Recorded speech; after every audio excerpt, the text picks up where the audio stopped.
ரோகிணி மாற்றுறது தான் சிறகடிக்க ஆசையில் அத்தனை பேரும் எதிர்பார்த்துட்டு இருக்க முக்கியமான ஒரு திருப்பம்.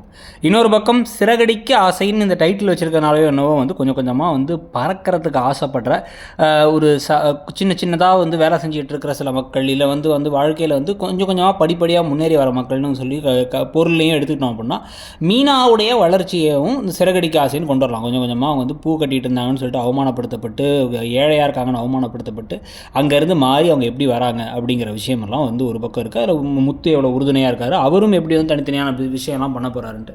இதில் பார்த்தீங்கன்னா அவர் இப்போ அந்த டிரைவிங் ஸ்கூல் ஆரம்பிக்கும் பொழுது கடைசியாக அந்த டிராஃபிக் கான்ஸ்டபிள், அதாவது அருண்னு சொல்கிறது இருக்கார்ல, சீதாவுடைய காதலராக இதுக்கப்புறம் மாற போகிறவர், கணவராக மாறுறதுக்கு வாய்ப்பு இருக்கவர், அவரால் நடக்க போகிற குடைச்சல்கள், அவர் மொத்தமாக அவங்க சொத்தை இவங்க போட்டிருக்க இன்வெஸ்ட்மெண்ட்டை கெடுத்து விடுறதுக்கு ஏதாவது ஒரு விஷயம் பண்ணுறதுன்னு நடக்கிறதுக்கும் வாய்ப்பு இருக்குது.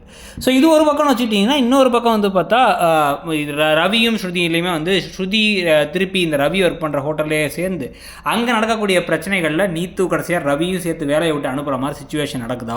ஏன்னா நீத்து அவமானப்படுத்துகிற மாதிரி ஸ்ருதி பேசுகிறதுக்கான வாய்ப்புகள் ரொம்பவே ஜாஸ்தி. சுருக்குன்னு பேசிடுவாங்க, இதையா பேசிவிட அந்த பிரச்சனையில் என்ன பண்ணுறதுன்னு தெரியாமல் இப்போ முழிச்சிட்டு இருக்கும் பொழுது, உனக்கு என்ன பணம் வேணால் நான் தரேன், நீங்கள் ஒரு ஹோட்டல் ஆரம்பிச்சுங்க மாப்பிள்ள அப்படின்னு சொல்லிட்டு ஸ்ருதி ரவியை பிரித்து கூட்டு போகிறதுக்கு ஸ்ருதியோட அப்பா ட்ரை பண்ணுறது ஒரு பக்கம் நடக்க போகுது.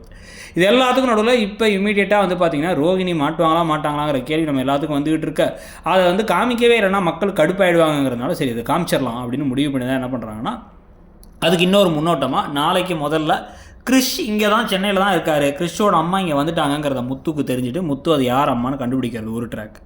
இன்னொரு பக்கம் பரசுடைய பொண்ணு ஓடி போயிட்டாங்க, அதுக்கு பரசு வருத்தப்பட அந்த பொண்ணை கூட்டு வரேன்னு கிளம்பி வர முத்து மீனாவுக்கு கடைசியில் அந்த பொண்ணை கூட்டு வந்துடுறாங்க. அந்த பொண்ணை நாங்கள் பேசி முடிச்சு வைக்கிறோம்டா அப்படின்னு சொல்லிட்டு அந்த மாப்பிள்ளை வீட்டு சைட்லேருந்து யார் வரான்னு பார்த்தா ப்ரௌன் மணி தான் வரார்.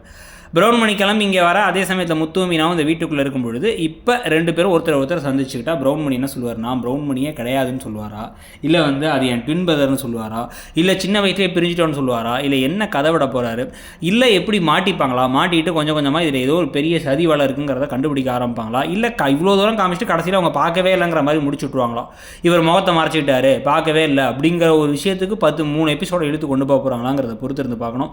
எப்படி பார்த்தாலும் கதையில் நிறைய விஷயங்கள் நடக்க போதுங்கிறது தெரியுது. கதை ஒரு ஃப்ளோவாக போயிட்டு இருக்கு 600 எபிசோடுக்கு மேலே. நீங்கள் இந்த சீரியல் எப்படி போகுதுன்னு நினைக்கிறீங்க, இல்லை என்ன விதமான மாற்றங்கள் வந்தால் நல்லாயிருக்கும், இல்லை இப்போ போகிறதே என்ன விஷயங்கள் பிடிச்சிருக்குங்கிறத சொல்லுங்கள். அப்படியே இடம்பொருள் சேனலை சப்ஸ்கிரைப் பண்ணி பக்கத்தில் இருக்க பெல் ஐக்கானையும் கிளிக் பண்ணிவிடுங்க. அப்போ தான் நம்ம வீடியோஸ் உங்களுக்கு வரும். தேங்க்யூ.